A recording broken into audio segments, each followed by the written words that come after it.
Hello everyone, welcome to my new vlog. ये आज कोई मिनी व्लॉग नहीं है, ना ही कोई वेट लॉस जर्नी का व्लॉग है, क्योंकि मैं जा रही थी अपने गांव उत्तर प्रदेश गोरखपुर। इसलिए मैंने सोचा एक छोटा सा व्लॉग बना के आप सभी के साथ शेयर कर दिया जाए। और जो मैं वॉइस ओवर कर रही हूँ ट्रेन में बैठ कर कर रही हूँ, उससे थोड़ी बहुत आवाज़ आ रही होगी, प्लीज़ उसे इग्नोर कर देना, क्योंकि मेरे पास माइक नहीं है। ट्रेन थी हमारी 3:15 पर और दिन के 1:30 बजे रेडी होके हम लोग आ गए थे स्टेशन पे।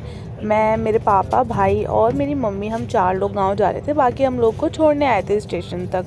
तो यहाँ पे हमारी ट्रेन भी आ चुकी थी और हम बिल्कुल टाइम पे आ गए थे। वैसे तो कुल 16 दिनों का टूर है मेरा, क्योंकि मैं गाँव जा रही हूँ शादी में, और इतनी ज़्यादा भीड़ होती है स्टेशन पर, बहुत ही ज़्यादा। ट्रेन बिल्कुल टाइम पे आ गई थी, बल्कि हम लोग ही जल्दी जाके खड़े हो गए और अभी हो रही थी ट्रेन की साफ़ सफाई। उसके बाद भाई मेरा ले गया हम बच्चों को चीज़ दिलाने के लिए। उसके बाद फिर से हम ट्रेन में आ गए थे, बैठ गई मैं वहाँ पे। इसके बाद आता है सबसे हार्ड मोमेंट, जो था सभी को बाय करने का और अलविदा करने का। उसके बाद हमारा प्यारा प्रियांशु सबके ले रहा था आशीर्वाद। सबसे मुश्किल मेरे लिए यही है, इसको छोड़ के जाना, क्योंकि मेरे साथ बचपन से साथ में रहा है, इतनी आदत हो गई है मुझे इसकी, और इसको भी अच्छा नहीं लगता हमारे बिना।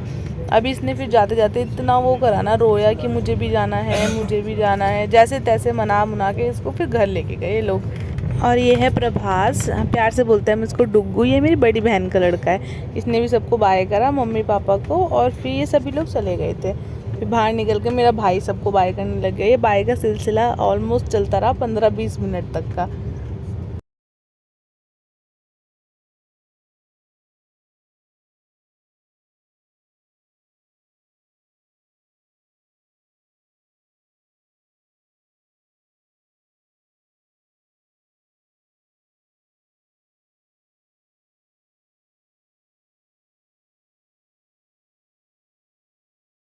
इसके बाद 3:15 पर ऑन टाइम पे हमारी ट्रेन भी निकल गई थी और देहरादून को कर।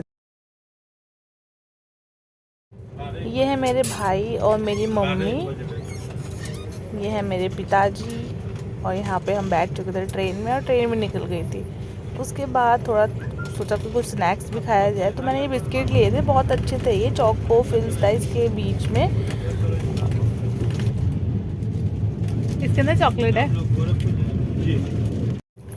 उसके बाद मैंने भी टेस्ट करा, और जैसे मैं वीडियो बना रही थी, मेरे पापा साइड से देख रहे हो, बार बार मुझे बोल रहे कि तू कर क्या रही है, वीडियो क्यों बना रही है। मैंने कहा अरे ऐसी बनाती हूँ मैं वीडियो। उसके बाद आ गया था हरिद्वार, और इतनी ज़्यादा हरिद्वार में भीड़ हो रही थी, बहुत ही ज़्यादा। हमारी एसी का टिकट था, पर एसी, रिजर्वेशन और जनरल तीनों इस टाइम पे बराबर हो रखे थे। पैर रखने की बिल्कुल जगह ही नहीं हो रही थी। वो तो अच्छा हुआ कि हमारा कंफर्म हो गया था टिकट, इसीलिए अच्छी खासी सीट मिल गई थी, वरना यहाँ पे लोग रिजर्वेशन के भी इसी में घुस गए थे, स्लीपर वाले भी घुस गए थे, और पूरी मतलब बहुत भयंकर भीड़ हो गई थी। फिर जैसे तैसे करके आरपीएफ वाले आए और टीटी आए, और जैसे थोड़ा बहुत इन्होंने हटाया। उसके बाद मेरा भाई और मम्मी कुछ इस प्रकार से सो गए थे। मैं बैठे बैठे बोर हो रही थी, फिर मैंने खोला चिप्स, थोड़े चिप्स खाए मैंने। फिर नज़र गई मेरे इन भैया के ऊपर, इनकी शर्ट देख के मुझे मेरे कुर्ते की याद आ गई, बिल्कुल चिकनकारी सेम कुर्ता है मेरे पास।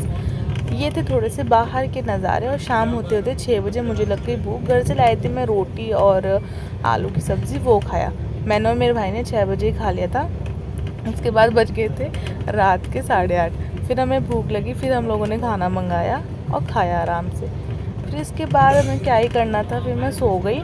अब मिलूँगी आपको मैं कल सुबेरे। Bye bye.